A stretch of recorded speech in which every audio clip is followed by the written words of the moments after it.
welcome to the Sensibly Speaking podcast.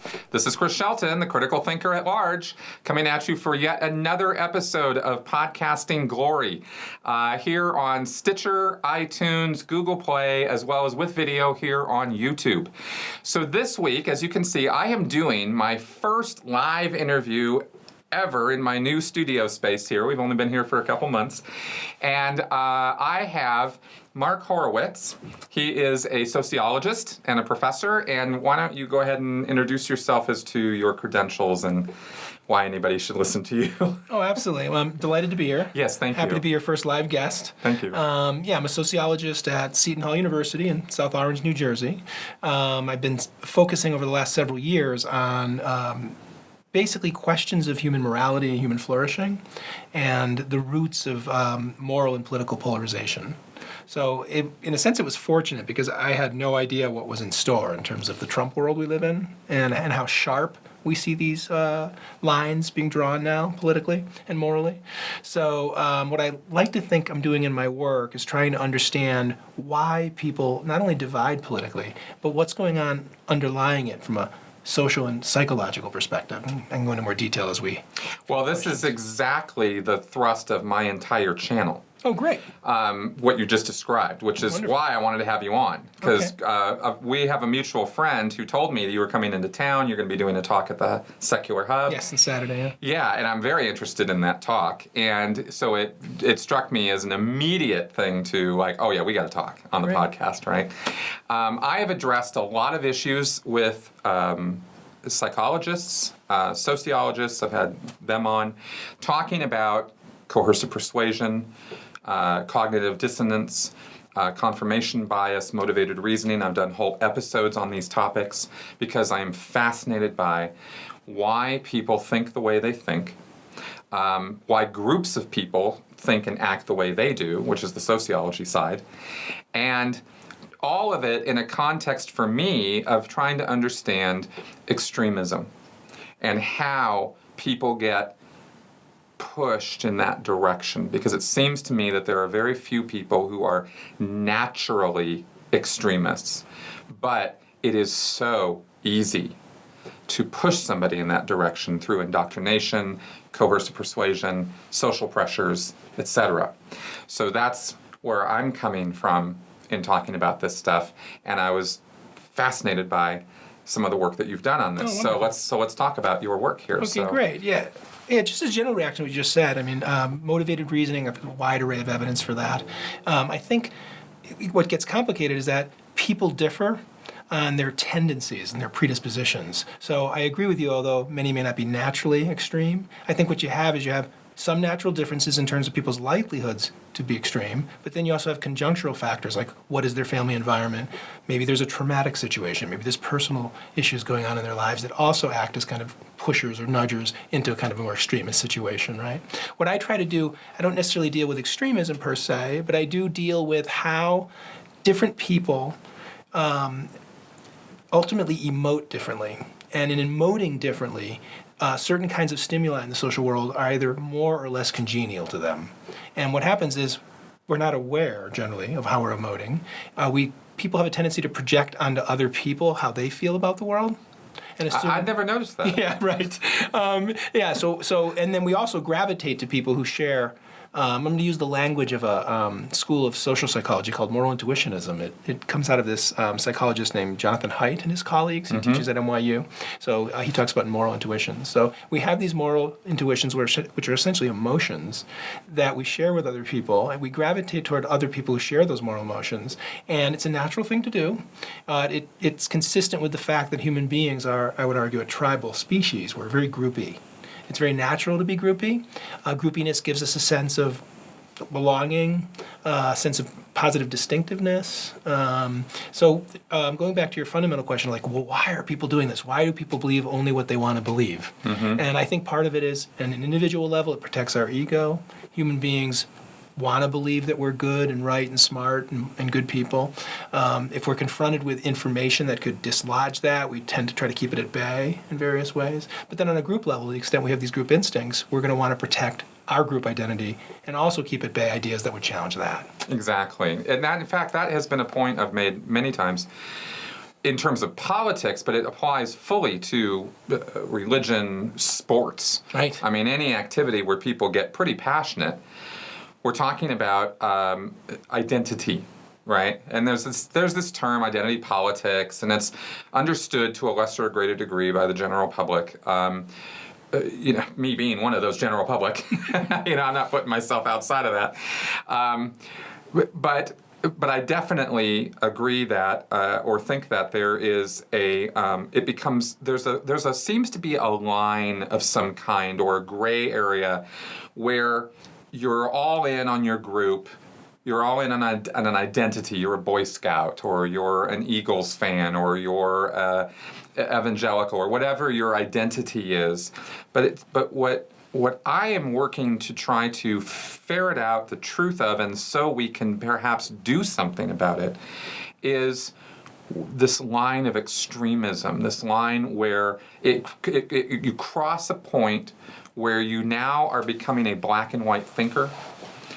You have an us versus them kind of mentality, and really the stress there is versus, because there's us, right, and there's them. And you can have a very, just to sort of highlight what I'm talking about, you can have a beneficent or neutral attitude towards them.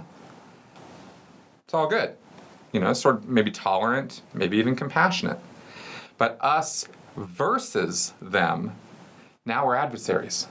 Now you're the bad guy because you don't think the way I do. You don't believe the way I believe. I'm interested in why that happens, and the forces that create that. I've talked a great deal about cult leaders because they're a manifestation of that at an extreme level. But we run into it every day outside of cults. So there must be something more to it in our nature, and that's what I'm interested in. So what can you tell me about there's that? so many different levels you have to sort of attend to be able to even approach such a complicated question. I think on like an evolutionary historical You mean level, that's just not a simple question? You don't not a have simple a real black and easy white answer response for me on that? I don't. What? Sadly. Oh, come it's not on. a slogan. Sadly. I guess the first part of it would be recognizing that groupishness, going back to the point earlier, is simply part of human nature. That from an evolutionary point of view, we're a species. We lived for hundreds of thousands of years in small-scale societies. Those societies tended to feel a strong sense of group unity around symbols they constructed as sacred. There's good arguments. Oh, that's a good point, actually, the sacredness of symbols. That's certainly an inherent part of cultic thinking. Yeah. Sacred symbology, sacred language, sacred belief. And there's an argument comes out of Emile Durkheim, but others have elaborated on it as well, that by rendering something sacred, we're tapping into what he called collective effervescence, which is strong feelings of emotion that get released that are larger than ourselves. Like the energy of you and I talking right now is kinetic. It's larger than you'd be able to experience. I'd be experiencing alone just talking to ourselves, right? That's just two people. It's true. And we know how group behavior is at a soccer game, and we've seen mob behavior in various settings. So it's quite natural for human beings to sort of be able to trigger this kind of unleashing of energy, right? And in the process, this construction of sacredness tends to form strong group bonds. Mm-hmm. There's arguments made that, and this is contentious within the field of anthropology, but that there was at least some degree of intergroup conflict and competition over resources in prehistory. And if that is indeed the case, then those groups that fostered kind of moral and emotional feelings of solidarity and unity would outcompete those other groups that were tended to be more selfish. The individuals themselves are selfish. There's a phrase comes out of evolutionary biology that selfishness beats altruism within groups, but altruistic groups beat selfish groups. So the basic idea is that within any group, if you had a lot of selfish people that weren't really committed to the well-being of each other and didn't feel a strong sense of unity, how much efficacy and solidarity they're going to bring to bear in a battle, say? They might retreat. If you have a lot of people willing to self-sacrifice, feel a strong sense of group unity, well, they're going to outcompete, and their genes, to put it very reductionist, but their genes will pass on to the next generation if indeed they're more successful, right? So this groupishness seems to have deep evolutionary roots on one level that we all share. Now, what I'm trying to do, and especially in the context of political polarization, is try to understand why we see such a division, particularly on the left and right. There's other divisions out there. Those are certainly highlighted more in the last couple of years for reasons we don't have to talk about right now. Yeah, pretty self-evident. But right? yeah, but it's kind of obvious that we're a nation divided. Yeah, so what it appears to be the case that people's tendencies, even though we're all groupie, tend to be a little bit different, and that people on the left liberal end of the spectrum are oriented more, and I'm going to use the language now, again, of Jonathan Haidt, moral foundations theory, more oriented to anything that might trigger harm to vulnerable, people or animals or groups, and they tend to have a strong feeling of distrust toward authority figures, and oftentimes they're anti-authoritarian. Not all of them. We can certainly talk a bit about this emergence of kind of social justice warrior culture that we're seeing around universities, and we can certainly elaborate on that. But I think on the whole, people on the left liberal end of the spectrum tend to be animated more by kind of anti-establishment, anti-authority kind of sensibility, coupled with deep feelings of care and concern for the vulnerable. I think the stereotype about the bleeding heart liberal has a large chunk of reality to it. It's like my brother's, who's the opposite politically of me, he kind of mocks me and says, "I feel your pain, bro. I feel your pain." Because I'm deeply sensitive, and I think it's common on the liberal left to be that way. I'm not waving a flag and saying it's better. I'm simply pointing out that that tends to be a tendency on the left. And what you just said is actually really important because, there's plenty of people who will automatically divide on party lines.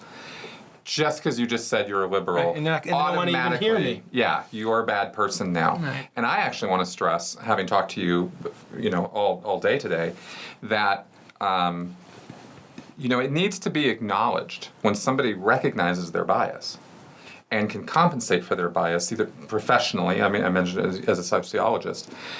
Some don't, and we have instances of that, and then others are quite good at it. So I don't, so those of you out there who might be thinking, okay, now we're going to go anti-Trump for an hour, that's not what this podcast is about at all. And in talking about the divisions of left and right, I think we can do so in an unbiased way. And one of the challenges of this, we touched on it a little briefly earlier, one of the challenges is that tribalism feels good. Because we're a tribal species, people in the audience who, let's say they're anti-Trump themselves, they would love a little bit of red meat thrown at them, and they can feel part of the group that's morally righteous. Yep. But then if we have pro-Trump supporters, this is just some left-wing propaganda. And so what I'm more interested in doing, and I increasingly feel as I get older, I'm more interested in trying to understand why we are biased, what is the underlying underpinnings for this kind of intergroup hostility, with an eye to trying to address it, like going along to what you had said earlier. Exactly. So with these tendencies on the left to be more oriented around triggers regarding care and distrust of authority, I think what we see on the political right, it's not that they don't care, they do, and they're certain. Actually, evidence suggests, for example, that conservatives give more to charity. But they'll tend to give it to their church group, where liberals tend to be more universalistic in their mindsets on this, right? So this isn't a criticism of conservatives. It's simply a empirical fact if indeed moral foundations theory is accurate. And they've done very, very large surveys with tens of thousands of people.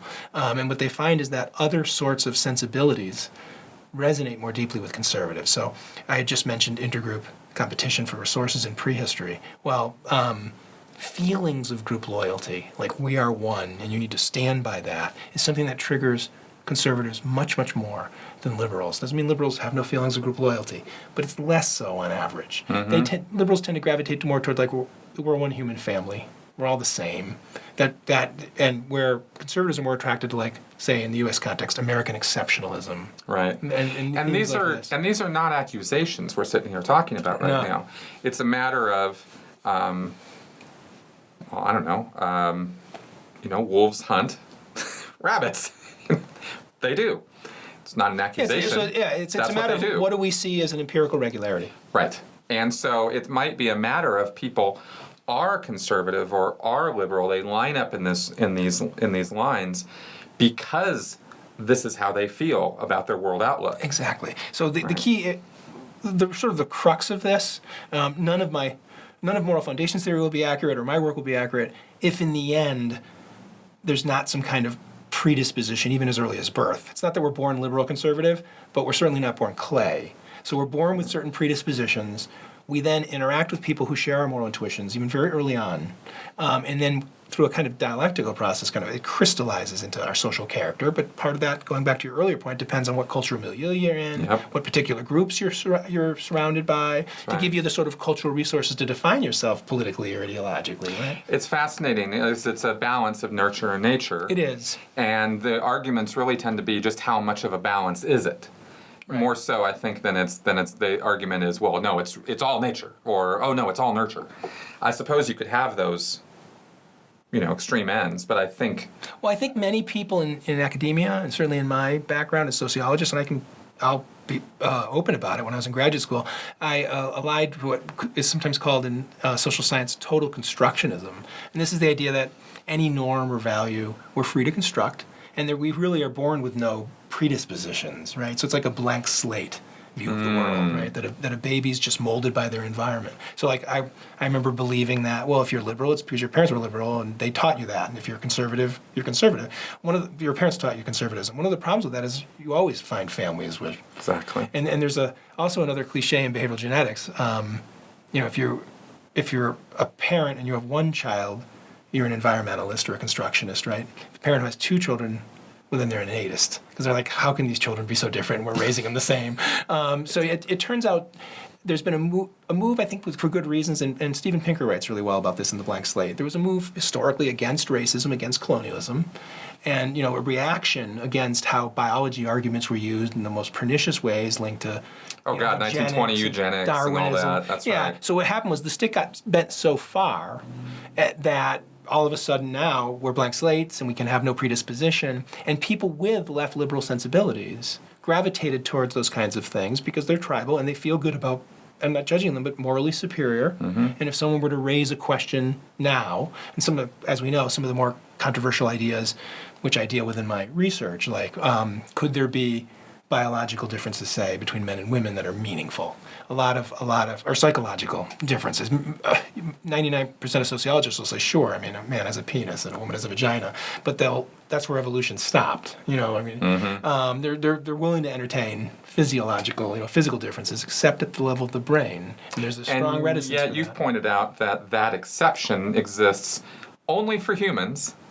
Yeah, somehow. And only within this area. Right. But everything else, there's biological causes and differences, and they cause psychological differences with these animals and these circumstances and this condition. We got mountains of evidence. Non-human animals are fine. But humans are fine on the level of their physical bodies, but at the level of the brain, it cannot be meaningful. If it exists, it's trivial, and it can't have any implications for social order or social phenomena. So I don't know if you wanted me to... Well, let me address the larger question, because I hit the political right. I mentioned they're more attuned to feelings of hierarchy. Loyalty, but they're also more attuned to feelings of hierarchy. And they're also more attentive, on average, to stimuli in the environment that could be aversive to them, like threatening stimuli or disgusting stimuli. So one work that's quite useful is John Hibbing and Associates at University of Nebraska. They have a book called Predisposed, where they cover all the research that they've done.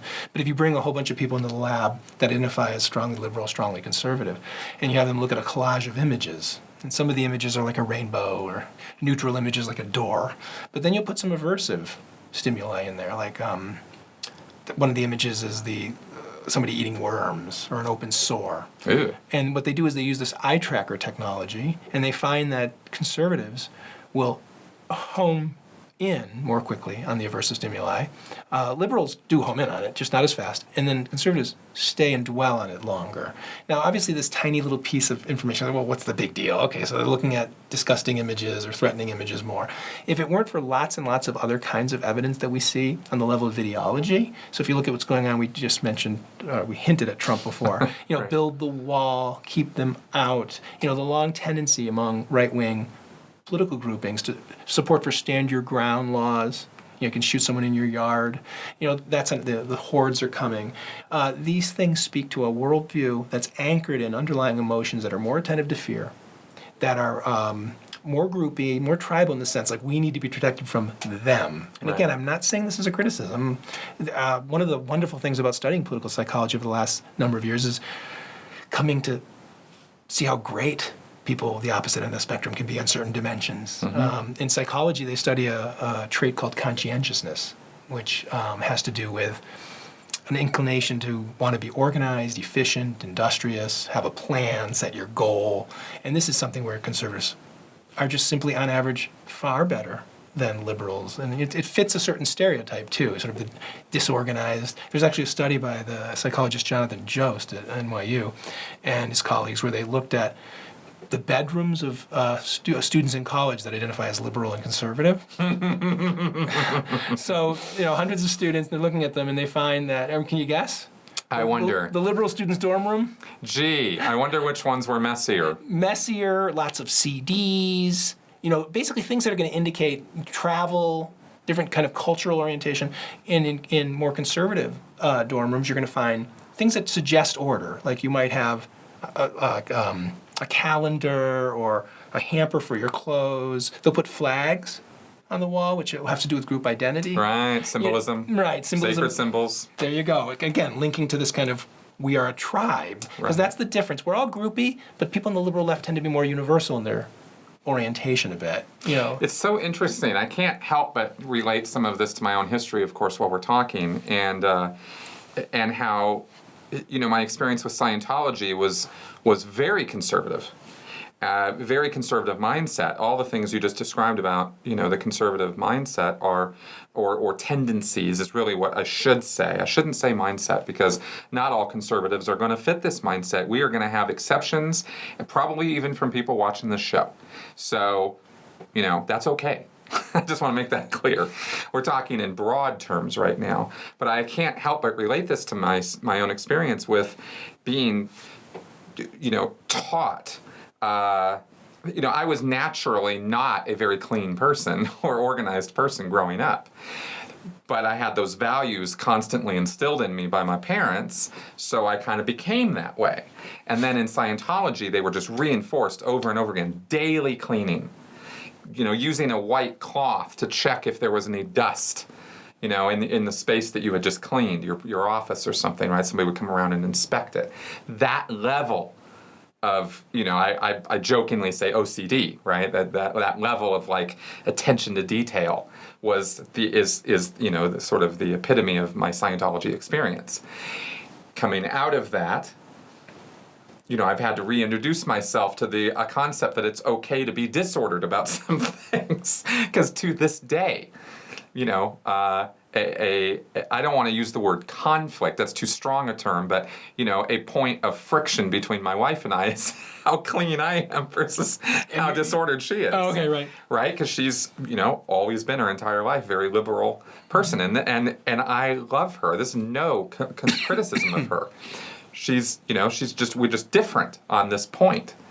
And I just can't help. Yeah, and let me just very briefly respond to that by saying that, just stressing really strongly, these are averages. Yes. And that's very important. Like, men are taller on average than women, but there's many, many volleyball playing women that dwarf over me and you. Right. So the issue is conscientiousness is associated with conservatism, but there's tremendous numbers of highly conscientious liberals. Yep. And the flip side of it is another psychological trait where liberals tend to predominate, which is a trait called openness to experience. And this is an orientation, I mentioned before, all the CDs that someone might have in the liberal will have in their dorm room. Just people interested in different kinds of food, versus, I know it's a stereotype, but versus I'm happy with my meat and potatoes. Right. You know what I mean? So there's evidence that seem to back up these generalizations, but again, they are averages, and it's important to keep that in mind.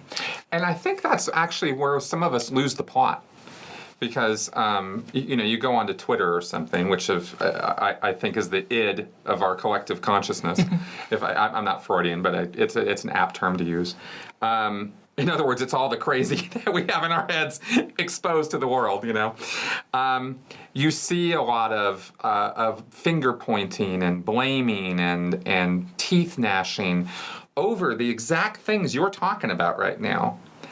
And I wonder how much of that is just so much wasted frustration on both the left and the right, complaining about things going on with their opposite numbers, so to speak. They're the people on the other side of the spectrum. Because those people aren't that way because they necessarily even choose. It's not a conscientious decision to be this way all the time. we have tendencies. Yeah, I mean, we decide based on our impulses. I mean, I'm going to decide to go to a restaurant to eat because I'm hungry. I didn't choose to be hungry. It's just you. Right. So we have emoted tendencies that exist in us. And just, you had mentioned wasted frustration. I would also, but I put it the other way. I would say there's things to be gained from the point of view of our tribal nature. When people put a post on Twitter on left or right, they're really not talking, I would argue. Like, someone on the left's not really talking to the right. They're talking to the left. Like, I have a certain moral validation. I care about these things. You guys over there, you're harming the environment. You're harming vulnerable groups. And there's a certain sort of moral status that confers upon somebody who's within that particular group. Yes. You know, and so what I'm trying to do in my work, and it may be a fool's errand, I'm just trying to get us more conscious of this evolved tendency on each side, recognize, and I think Haidt's model, the intuitionist model, is the most compelling one, at least thus far. Science will advance, suggesting that clusters of moral emotions on the left and right differ, and the kinds of policies they'll advocate. It's very, very hard for somebody on the left to appreciate that people on the right that are concerned about immigration might be concerned for reasons that can't be reduced to just racism. That's what I'm talking about. Right. That's what I'm talking about. Right? Because that's what we see. And I think it contributes to, I think it creates this divisiveness. I think there's a lack of understanding. I've had many conversations with liberal friends, because I have a lot of liberal friends. Sometimes they, why are they so evil? Why do they want to kill us? Why don't they care about health care? And again, notice the word you used, care, and notice your word health and kill. Protecting vulnerable is all the sort of core of the liberal left. Whereas the right, they have that. Right after the election, get over it, you pansies. Quit your crying, you bunch of, snowflakes. Whiny the term of the day. That's right. Yeah. I received those communications myself, right? When I was venting my frustration about, the election results. There's a kind of a harshness to it even sometimes, as well as, of course, the grim satisfaction of having won and they lost and we had to suffer for the last 8 years under your reign and now it's our turn. Fine, that's politics as usual. I'm down with that. But the name calling, the vindictiveness, the vitriol. I'm going to sound tribal, and I can't avoid it in this setting. I think the evidence suggests it. I welcome those in the audience to believe I'm being biased and investigate it for themselves. This does exist on the left, but I think there's lots of evidence that the punitiveness that we witness is much more pronounced, especially on the far authoritarian right. I agree with you. The real strong supporters of Trump are deeply authoritarian and punitive in their mindsets. So again, certainly on certain issues. Yeah, immigration. It becomes very black and white. I've had those arguments with some of these people. My experience, of course, is only anecdotal, but you see the conservative media, conservative think tanks, and conservative individuals all on the same page on this. Yeah, and there's a fundamental distinction also between what we need to do politically and how we understand these things scientifically. I think they're related, but they're not the exact same thing. Politically, some of the ideas on the far right now are so dangerous. I mean, the fact, the president appearing like maybe a week ago saying that the world's scientists are conspiring for money to deny climate change. I mean, it's so palpably absurd. I mean, the richest companies in the world are oil companies, and you'd make a ton of money. They would be starving to hear a scientist say that global warming is no problem and we can continue, burning fossil fuels. Right. So it's palpably irrational. I'm not saying that to say, oh, you idiots. I'm simply saying what's going on here emotionally about that. And it's very dangerous to deny these things. Now, let me double back, and I don't know if you want me to segue to some of my work a little bit. No, I want to get to that. Oh, okay, because this is related here. I think that most of the science denial that's more consequential occurs on the right. And if people are interested in that, the excellent science journalist Chris Mooney wrote a book called The Republican Brain. And he just does a wonderful job sort of capturing the wide array of evidence for this. But it turns out the moral intuitions on the left also lead to biases that lead us to distorted views of the world. So what my colleagues and I have been doing over the last 4 or 5 years is we've been going to major controversies in social science. And it turns out academia is predominantly left liberal, overwhelmingly so. I mean, Surprise. right. So anthropology, my field sociology. The latest survey we just did of Sociologist found that only 2% identified as conservative, 2% identified as libertarian. I mean, overwhelmingly was liberal, and then a pretty large chunk of radicals also on the left in sociology. And I am concerned about that. I criticize that, not because I am feeling like we need to do away with all those people. I just want, I bring it up because, and I think for similar reasons to what your studies are gonna show, is these biases affect results. They do. Because we're humans. We're not machines. I've made the case many, many times in many, many videos about cognitive mechanisms that we all use, I want to say suffer from in some ways. They push us in these biased directions. We can't help it. We are emotional creatures. We go with what feels good or feels right. You're hitting the nail on the head. Yeah. Absolutely right. And that's how we're interpreting the evidence, the stimuli in the world. Right. So if you take someone on the right who's more oriented toward a kind of tribal us-them sensibility, and they're more triggered by fear, well then you ask, and I'm going to sound a bit stereotypical, but you ask your average Fox viewer what percentage of crimes are committed by undocumented, or I guess they would say illegal aliens. Mm-hmm. They're going to overestimate it in a wild way, right? So, okay, that's over there. I'm not here to belittle them. I will, in full disclosure, fight against them politically because I support progressive policies, but I'm not here to belittle them. I'm here to talk a little bit about my own group or my own tribe. And it turns out the left sensibilities of care, this concern for vulnerable groups, and the attraction of a kind of virtue signaling within the group renders certain kinds of questions sort of taboo within social science. So what I do is I go to those taboo questions. I did this in the field of anthropology and sociology. I also have a study in economists if you're interested in talking about it. But this most recent one's on sociologists. So a number of different controversies there. The first one was the roots of poverty in the inner city, particularly among the black community, specifically among the black community. Second one was gendered occupational choice. Why do we see a distribution of jobs that aren't equal? You know, women being concentrated in jobs that are less remunerative, for example, and different kinds of jobs than men. And then finally, immigration. Can flows of immigration cause disruption that we need to be concerned about or not? And can they undermine social or cultural cohesion? Mm-hmm. So these are the questions that we asked in our survey, and the other surveys as well, and other kinds of questions, but in different fields. We always go to the controversies. And what we find again and again and again is that the best predictor of where a social scientist stands on a particular question is their self-identified political orientation, right? So and we give them a list, we can identify as radical, liberal, moderate, conservative, or libertarian. And of course, there are so few conservatives and libertarians, they don't even enter into the discussion. So there's radical, liberal, and moderate sociologists. And so, for example, we want to go to gendered occupational choice, a very hot button issue right now. In other words, why are there more men in certain occupations than women? Yeah, and the ones that men occupy tend to be on average paid more. Mm-hmm. So there's a huge controversy over STEM fields. Mm-hmm. I don't know if you remember the old Larry Summers event that happened at Harvard at a gender conference where he raised this question of whether part of the reason for the disparity in, the overrepresentation of men in STEM could be biological. Well, I mean, he would resign, I believe, within a year after that. I'm not saying that was the only reason. There were other problems, but it didn't help. So there's massive public and social reaction. So rather, I don't know if we threw caution to the wind, but we decided to revisit that controversy. And we asked sociologists whether biology could interact with other explanatory factors. So we're very, very clear. We provide research vignettes to sort of give an overview. We're very clear that there's consensus among sociologists that discrimination, in other words, men in positions of power not enabling women to rise up, plays a role in gender stratification. And socialization, of course, is deeply important. How young girls come to define themselves as girls and how young boys come to define themselves as boys. But we also ask whether there could be a biological component to this.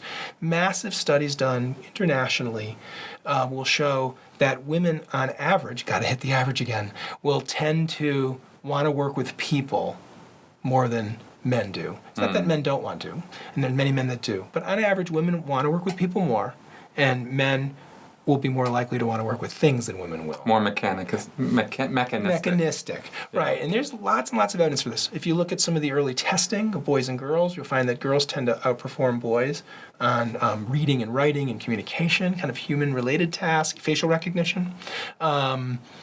boys will outperform girls in spatial rotation, right? Things that could make sense from an evolutionary point of view as well, right? So you have these testing results, you have interest inventories where what do you want to do when you grow up and what kind of fields you'd like to go into, and they continue to point in this kind of direction.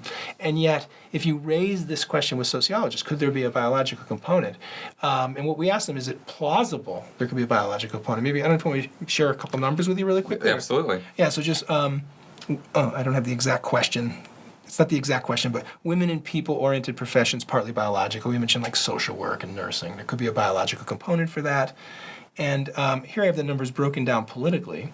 So radical sociologists, 16% believe that's plausible. It's not that it's true, but plausible. There could be a biological... There could possibly... It could possibly be the case. Well, I guess it's plausible. It's a little more than possible. Maybe just a hint more. Okay. But not much. Maybe. Maybe. And then 35% are liberal, and then 39% are moderate.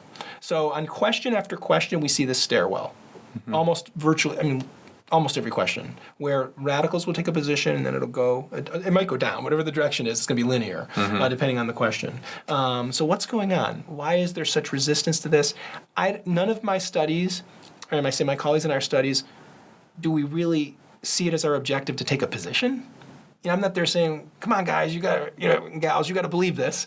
It's just exploring the relationships between scholars' political orientations and certain potentially plausible positions. Now, in full disclosure, I'm not a total constructionist anymore, and I gain a lot of insight from evolutionary biology, and it's highly plausible to me that evolution shaped us in more than just our genitalia, and that there could be, on average, psychological differences that shape, in part, in tandem with socialization and sexism, right? So I'm inclined to not just see that as plausible, but to see that as convincing. But at the end of the day, that's not our goal. Our goal is to simply show sociologists that their emotions and their morality, which is manifested in their political orientations, shapes their receptiveness to certain ideas. And if certain ideas suggest that a vulnerable group might, even in part, be naturally inclined to choose positions that are less remunerative in the society, it's kind of policed. It can't be. I had one respondent say, like, I'm going to out myself right now.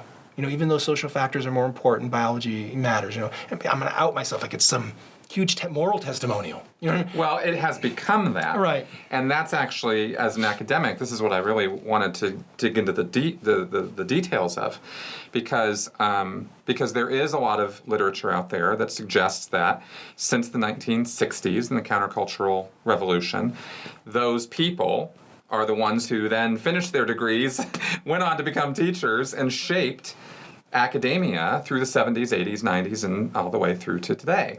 And we've had now, one or two, or I guess we're coming up on 3 generations now of effect of this. And I have to, first I'm going to ask you, just statistically speaking or study speaking, I doubt that this information exists, but does this same data set exist for, say, 1950? Asking academic professors these kinds of questions. Obviously not these exact questions. I don't know the answer. My hunch would be that you're right, that the 60s was a watershed. Yeah. And that it might have even been more hospitable at that time, because I mentioned Jonathan Haidt earlier, but he and his colleagues also traced how the disparity in liberal and conservative representation is growing. So now it's like conservatives are vanishing. I mean, to the point where the numbers weren't so severe in the 50s. Right. So we would expect more of a balance. More receptivity to this sort of argument, right? And this is part of the danger. Well, it is, because for me, what this communicates, in terms of critique of, this isn't a critique of the left, it's a critique of academic institutions, which should, I believe, provide a fairly neutral education in terms of ideology. In other words, if you're going to teach about religion, well, you better teach about all the religions. You don't just teach Christianity, because that'll give kids the idea, before they're up to forming judgment, that this is the right one because this is the only one they taught us about, and they hear about these other ones and go, well, that can't be right because I learned all about Christianity and that's how it is. So if you're going to teach religion, well, good. Please do teach religion, but teach all of them. Talk about Islam, talk about Confucianism and Buddhism and Hinduism and Christianity and the whole lot, then you're not favoring any one. You're not inclining a person through the education. It's education, it's not indoctrination. Yeah, and right? You're making... Yeah, same thing with politics. Right. If you're going to teach left, you got to teach right. You got to represent both of these. If there's anywhere we should have equal time, fair representation type of policies, it's education. I think more so than even news. So this tends to indicate that that's not going to be the case when 96% of academia leans liberal, even if they wanted to. Well, their biases would get in the way of them teaching a fully neutral platform, neutral. I'm gonna tweak something because much of what you said I find compelling, but I'm gonna tweak this word neutral for a minute. And just as a point of correction, in sociology at least, it's 13% moderate, 4%. So let's give 17% that are not left liberal. Okay. It's still pretty small. Yeah, and that's my sample, but my sample echoes prior research done. Right. We're still talking about a overwhelming supermajority. liberal preponderance. Yeah. Exactly. It's not so much. I would suggest that you can teach neutrally because no one can. Mm-hmm. What we need is viewpoint diversity. Exactly. So what it is that because this is part of who we are, we can feign neutrality, but at the end of the day, faculty are going to choose the books that resonate with them. That's right. So, and this is a debate that's a tough one in classrooms. I actually fall on probably the less popular end. I fall on, or less common. I fall on the open with my students about my political moral sensibilities end of the spectrum. There's pros and cons to both positions. The danger of being open, which I am with my students, is it can create a climate where they're going to feel they need to conform and pose as being sympathetic to my more progressive orientation. But I almost overemphasize with them that bend over backwards that this is a hospitable environment. If anything, coming from a more conservative point of view, I'm going to be extra cautious, right? But that's a legitimate critique. Others feel they need to conceal it, but the problem with concealing it is that, going back to this idea of neutrality, you're choosing the books. Your intonation is going to reflect your interests. So if anything, by telling them, you're protecting them from me and my biased potential interpretations of evidence. I think a full disclosure on something like that is important, especially in fields where opinion enters in, because social sciences are not a hard science. It's not physics. You know, nobody, when you're talking about a particular variable in physics, your opinion does not matter as to what the number should be or how the results should come out. It's science. It's math, right? It's not triggering underlying emotions that matter to human communities. Right. And people differ on those triggers, they're going to end up interpreting evidence differently. So going back to the key point of viewpoint diversity, there's an organization called Heterodox Academy. It was founded by Jonathan Haidt, the psychologist I mentioned earlier. And it's just advocating to bring in more conservative voices to ensure that there's not this kind of policing of ideas. And it's not just policing. Here's a few quotes of some of the sociologists. And again, I should stress, I can't speak to generalizability. I gave comment boxes throughout the survey. People chose to comment or not. So I'm not suggesting most. My hunch is that only about maybe a quarter of the field has this level of kind of moralization. Others are sympathetic to it, but they wouldn't be this vocal. The biology argument sounds similar to early attempts to pinpoint biological differences between blacks and whites that are now laughable. This is absurd. Shame on you, researchers, for creating a controversial issue that's not, in fact, controversial. So on this issue of gendered occupational choice, maybe there's a biological factor on average that's interacting with discrimination and socialization to create the gender distribution of work roles. Strong reaction among a subset of sociologists. I would say more on the radical end, more on the intersectional end, in terms of the concept of intersectionality in social science. It's very popular today. And that will here's the word shame itself. They will react very emotively. Similar when it came to inner city poverty. How can we raise the question of whether we revisited the old culture of poverty argument. What are the reasons for the perpetuation of such entrenched poverty and social problems like violence and out of wedlock births in the inner city? And the dominant position among social scientists is institutional discrimination with deep roots in racism, entrenched poverty itself, which tends to perpetuate itself, poor schools, discrimination among political and other elites that do not allow these groups to succeed. Oh, there's so many factors. Which are all real. Yeah, it's a heavily complicated issue, which is my biggest problem with the oversimplification of this stuff. No doubt. It's this, it's that. Dude, how about it's all of it? But once we understand that part of the arguments that you hear in the Twitter sphere, is that a word? Yeah. Okay. Has more to do with the audience that the person's getting moral credibility with, right? Than really trying to social explain. media is all about give me the feels, you know what I mean? Yeah. It's give me the likes, give me the hearts, give me the, the positive retweets, give me the, I don't want to get, what's the word? Anyway, whatever. Exiled. You don't want to, ostracized. Yes. The question we posed then was, is it possible that although these structural factors and historical factors are more important, is it possible that there could be a cultural component? Like certain cultural practices make a bad situation worse in the inner city. And can you predict where radicals, liberals, and moderates would stand on that? Like if you asked, is it plausible? Which group would be more receptive to the idea that, maybe culture does matter? Well, it turns out to be the moderates, much more than the radicals. Right? So what's going on? Well, this care concern for vulnerable groups that in the context where you don't have the viewpoint diversity reinforces in a kind of, we call it an emotive community. It's like an echo chamber. And people who raise it, what are you saying? Their culture's to blame? Right. And they immediately shifted onto some logical fallacy that's not what you're saying.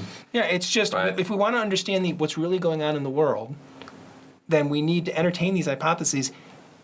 It's hard to do when they choke against our moral intuitions. Right. But by my dream, and I don't know how optimistic I am about it, but my dream is that by becoming aware of it more and more and more, kind of like encouraging an awareness of ourselves as moral agents, oriented to try to figure out the world, we can then put it aside. I have an N of 1. I've done it to a large extent. My political values are as far to the left as they were when I was in graduate school. I'm deeply committed to social justice, social equality, ecological sustainability. I haven't changed that at all. But by reflecting deeply on our evolved nature, our human nature, I've come to sort of appreciate that the differences on the opposite end of the spectrum, first of all, are natural. They emote differently. And I even learned ways in which, like we talked about earlier, conscientiousness on the political right. They have a strong sense of group loyalty. You know what I mean? Yeah, if you take the valuation out of the picture, right. Then you can just, if you stop thinking that science is all about making moral statements. Oh, really well put. Absolutely right. And people confuse the two. Like going back to this issue of gendered occupational choice, I mean, I proudly identify as feminist. I enjoy identifying as feminist, but you got to separate that from your empirical analysis of why you believe the world is the way it is. Because there's this hypersensitivity to vulnerable groups, any indicator of inequality becomes tantamount, well, there must be discrimination at the root of it. Right. And I'm not saying there's not. Of course there is. We are emerging out of a long history of patriarchy, and men still dominate most of the positions of power in the society. We still live, I think, in a patriarchy. But that doesn't mean that's the magic explanatory key of this phenomenon. And we need to be open to hypotheses that might choke against our sensibilities. And that's the hard part, because it requires intellectual honesty, a moral fiber towards truth being more important than your own views of things. Yes. Truth over tribe, I like to say. Yeah. It's alliterative. Exactly. I guess I'm sort of thinking right now, relating this to my own experience and things I've talked about on this channel here, that, there's a phenomenon you find in coming out of a destructive cult and talking about it, that there's a great number of people who will say, stupid morons. You've got to be an idiot to fall for that. What kind of fool, right? Now, of course, that's just fundamental attribution error at work. It's also blame the victim. There's all kinds of things you could call that. But what it really comes down to is a belief, a sort of faith, really, because this isn't backed up by any evidence at all, that intelligence is some kind of shield from bias and from our emotions. And intelligence is no shield. I have made this point over and over again, and my audience pretty much gets it now. That, because I've demonstrated in my own behavior and in the behavior of other ex-cult members that intelligence wasn't the thing that got us in. It wasn't the thing that got us out, and it was in no way, shape, or form a shield from our emotional longing and yearning and push in these various directions to join a cult. I bring this up because academia are our intelligentsia. They are our smartest people, are the ones who are drawn to that, who stick with it. It's a commitment. It's an expensive commitment for most. It's not highly remunerative, mostly. That's right. A lot There's of education, a lot of sacrifice, right? Very, very intelligent people. Most of them motivated, I'm sure, I feel safe in blanket saying, most of them motivated by wanting to do good in the world. We're not talking about a bunch of Nazis. And what's funny about that is that the Nazis themselves believed they were doing good in the world. Exactly. So it gets extremely complicated. That's where this is going. We're all righteous. That's right. That's where this is going. Right? Is intelligence? You can look at somebody like Ben Carson, and you can go, dude, brilliant brain surgeon, a revolutionary brain surgeon, right? It saves people's lives. Dumber than a doorknob when it comes to talking about history. Or, thinking, the pyramids, for example, were grain storage units, right? You're just like, what are you talking about?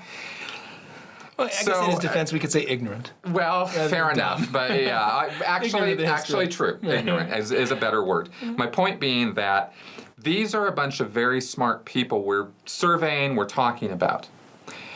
That doesn't mean that they're so smart that they outsmart their emotional biases.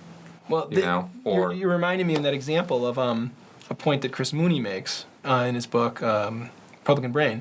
He shows some data that the more educated a conservative is, the less likely they will believe in human-influenced climate change. So it's a direct opposite correlation, like more information, more knowledge, more denial. That is so funny because that's exactly parallel to the cult thinking. The more intelligent the person is, the easier and harder it is, or the easier it is to get them in, the harder it is to get them out, and the harder they fall for it.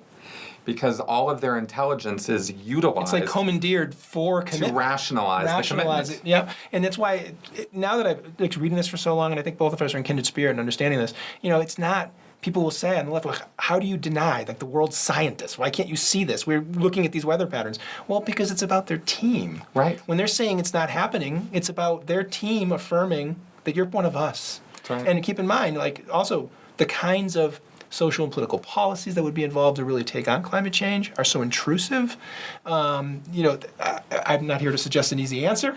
You know what I mean? It's going to raise questions about how we organize the economy. Yep. So even so, those that do have a more sort of developed political ideology would be opposed on that grounds as well. Exactly. So it's a very complicated thing. It's anchored on so different levels. Remember the first comment? All the levels, Yep. so the evolved level, the biological level, social psychological level, then we have all these social forces. Part of what's going on politically right now is that structural changes over the past at least 50 years are exacerbating this human tendency. You go back a generation or so, you're going to have people who have different politics, but they didn't have the ability to just watch Fox and MSNBC. Mm-hmm. They didn't have social media to get in their own little bubble. Mm-hmm. They had to kind of sit down in the bar with their neighbor, who they didn't, oh, Joe, he's crazy, but I love him. That sort of thing. Where you can, because going back to this point about human cooperation, we can connect on other levels besides our moral intuitions, right. But we're losing that. And then when we only put ourselves in these tiny little spheres, and we kind of viscerally know we're right, because our moral values tell us we're right on each side, it's a very, very dangerous cocktail.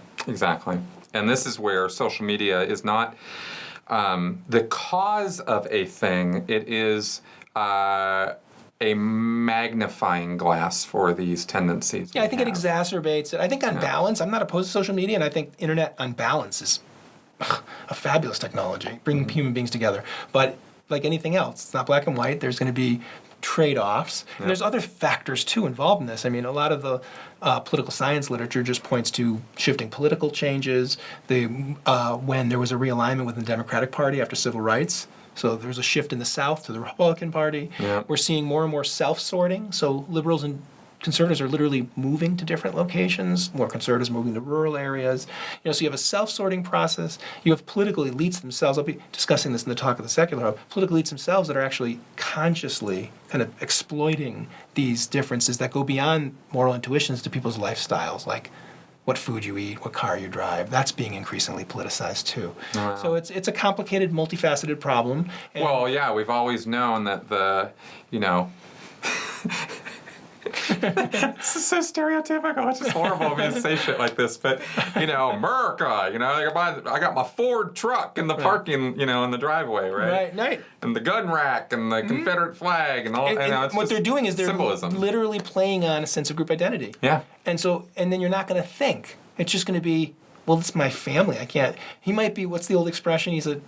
I hate the word asshole, but my asshole. You know what I mean? It's like he's my jerk, so he's going to be part of my group. So when you're constantly kind of nurturing or instigating group identity, you're leading people to not want to think through these issues for their consequences. Critical thinking might be boring, but we need it more than ever. And that kind of activity on the part of leadership is where we eventually get to cult status. And that's where, as far as I'm concerned, from a group identity, or not a group identity, from a group point of view, looking at our nation, for example, if we reinforce that, if we keep pushing ourselves in that direction, allowing leaders to lead us around by the nose and not being independent critical thinkers, all the ingredients of cult membership are inherent in us. If there's one statement I could make that would summarize every single video I've ever made, that's it. No, it's a great point. Because I came out of Scientology thinking there was something unusual and different about cult members. And what I've learned over the last 4.5 years is they're just like everybody else. There is no difference. The only thing with them is they've turned the dial up to 11 on their extremism. And that's where all of this goes. And that's why I'm so concerned about it. Because when I see large swaths of the population falling into these kind of thinking patterns. And again, correlated with they're interacting with people in the same geography, they're going to the same restaurants, they're getting political leaders that play on those cultural differences as ways to reinforce the underlying moral and political differences. Exactly. All of these, in the social media sites, the cable news they're listening to, all of these things feed into more and more tribalism and less common ground that can be built between people. That's right. And going back to your initial point about leadership too, you're 100% right. I mean, at the end of the day, if the culture changes, leaders won't be successful that are tribal. It's because we are so tribal and we're so divided. I mean, again, I'll sound partisan here, but Trump did not have any coherent political philosophy. His only philosophy was, our team's going to win. You'll be bored by how much we win. It was literally a distillation of pure tribalism. Yep. That's all it was. It had no actual policy underpinning. And if you polled the people who supported him, I don't mean it as an insult, but they're not going to know these policy questions quite a bit. There was some data on that about Fox News viewers. Again, I'm not saying that in a partisan spirit. There's ignorance all over the place. Right. But it's simply the data. Yeah. Right. And this isn't even a thing of like the data, that I've heard this stupid expression. It really just annoys me to no end. The truth has a liberal bias. Liberals say that. Right, about their news sources and stuff, right? And I just go, come on, guys. I mean, could you be any more biased? No, it's a very tribal thing to say, but that's interesting. I'm going to have to reflect on that. There's an interpretation that could make some sense in the sense that I had made a point earlier that some of the most consequential questions, you think like I mentioned climate change, think about evolutionary theory writ large. Yeah. You're going to find more science denial on the right than on the left. I agree with that. I'm going to areas where progressives are biased. Right. I mean, to push back, we're probably getting close to the end here, but if indeed it's the case that we somehow could come up with an unbiased study, who knows, it would probably find, I mean, Mooney's work suggests this, Chris Mooney, that there's much more science now on the right, then that phrase could make some sense, in the sense that, and do you see what I mean by that? No, I do. Not so much reality is liberal bias, liberals see more of reality, even though they're biased in their own ways. I know. That may not resonate with you. Saying that is just... I just all it does is peak and create tribal. Because all it does is feed a tribal narrative. It does.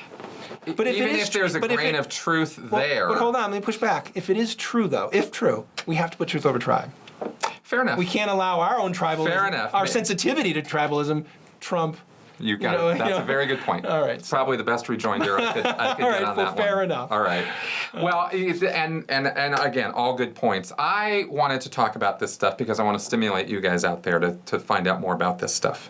You know, I'm going to put some links to a couple papers you've put out. Sure, I'm happy to send it. Okay, so yeah. Do you want me to suggest a few sources? Or? Go right ahead. Not my own. I mean, the links to my papers will do it, but I certainly recommend Jonathan Haidt's Righteous Mind. I had mentioned Chris Mooney's Republican Brain. Righteous Mind is right there. It's on one of my books here. One of the books back here. Yeah. Hibbing, I had mentioned Hibbing and colleagues' work, Predisposed. There's an excellent book on political polarization by Liliana Mason called Uncivil Agreement. And any of the psychological work, I think, done by Jonathan Jost is also really helpful. Good. Okay, so there's some sources for you folks out there that you can check out more on this, and we are going to kind of wrap up now. Were there any other points that you wanted to make that we didn't get a chance to because of the way our discourse went? I don't think so. I mean, I would just, reiterate again. I'm not tremendously optimistic, but I think the only hope we have, given all of these forces conspiring against unity, is to begin to understand how we've evolved, why we are this way, why we're tribal, and try to, in my own life experience, my brother has the opposite political sensibilities than I do. We haven't had a fight in years since I started engaging this stuff because it doesn't make sense to fight. We're just different people. Am I going to get mad at you because you're shorter or taller than me? No, then why should I get mad at you if you emote differently and it leads you to different political conclusions than me? Exactly. So we have to see each other and kind of begrudgingly understand that people are different and hope that lays the groundwork for more consensus. Exactly. Because you're going to, and for those of you out there who are right now typing comments on this saying, but they do this and they do that. Right. I know. We do know this, okay? And we still would preach a message of unity and understanding because if you think, I mean, come on, guys. If you think that continuing this fractured divisiveness is working and somehow we're defeating them, come on. Rethink the strategy here, okay? If nothing else, just rethink the strategy. You can feel as passionate and, they're just the enemy and they must be destroyed. But if you kind of, there's a saying that I just read yesterday. I can't name the source of this quote, but it was that hatred destroys the container that it's stored in. We can do better. We can be better. Exactly. And that's what I would like to, without in any way compromising our moral principles or our values. It's a matter of how do we manifest those moral principles in the real world, not just in our heads, but how do we actually bring them to fruition? We work together. If we continue being divided, we know where this goes. We know where it goes historically. We have many examples. That always leads to death and destruction, and then we always wonder afterwards, why? Why did this have to happen? Well, right now, we have the opportunity to do something about that before that sort of thing comes about. And yeah, I'm talking about bloody revolution and civil war and all that. I'm not saying that all that's imminent. I'm saying it's possible. And if we don't make a change in how we're doing things and how we're approaching each other, then that is a fairly inevitable conclusion because we are emotionally driven creatures and we have tendencies toward violence. And we have not even come close to evolving beyond any of that yet. Okay, thank you very much for... Eloquently stated. Thank you. It's been a wonderful experience. Thank you so much for inviting me on. I really appreciate it. Thank you. Okay, guys, any questions, comments, or feedback, leave them in the comments section here below on YouTube or at sensiblyspeaking.com. Thank you again for being on my podcast. Delighted. Awesome. Thanks. And see you guys next week. Bye-bye.